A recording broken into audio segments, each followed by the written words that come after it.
राष्ट्रवादीच्या विलिनीकरणाबद्दल भाजपच्या वरिष्ठ नेत्यांनी ग्रीन सिग्नल दिला होता। 14 नोव्हेंबरलाच भाजपच्या वरिष्ठ नेत्यांनी होकार दिला होता। शरद पवारांच्या मोठ्या नेत्याचा दावा। दोन्ही राष्ट्रवादीच्या विलिनीकरणाच्या चर्चेत जे नव्हते त्यांना बैठकीबाबत काय माहिती असणार? अनौपचारिक चर्चेदरम्यान शरद पवारांचं विधान।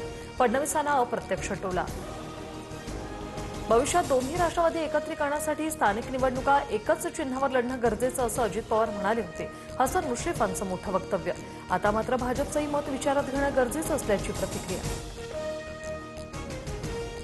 अजित पवारांच्या अपघातामागे कुठेतरी काहीतरी गडबड, इंजिन, रडारमध्ये बिघाड किंवा इतरही काही असू शकतं।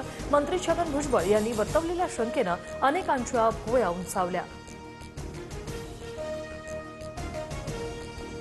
भाजपच्या घोटाळ्याची फाईल अजित पवारांकडे होती।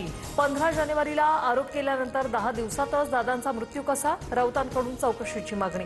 तर विमानाचा ब्लॅक बॉक्स सापडलाय, सत्य समोर येईल, मोहनकडून स्पष्ट। सुनेत्रा पवार उपमुख्यमंत्री झाल्या त्याबाबत अभिमान, मात्र इतक्या लवकर का झाल्या?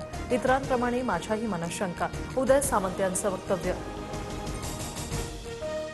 सुनेत्रा पवारांच्या उपमुख्यमंत्री पदाबाबत एकमताने निर्णय, मात्र काही लोक उगाचच नाराज। लवकर झाला की उशिरा, यापेक्षा निर्णय योग्य आहे का हे सांगा, छगन भुजबळांचं भाष्य। पुण्यातील मुंढवा जमीन गैरव्यवहार प्रकरणी आरोपपत्रात शीतल तेजवानीच आरोपी।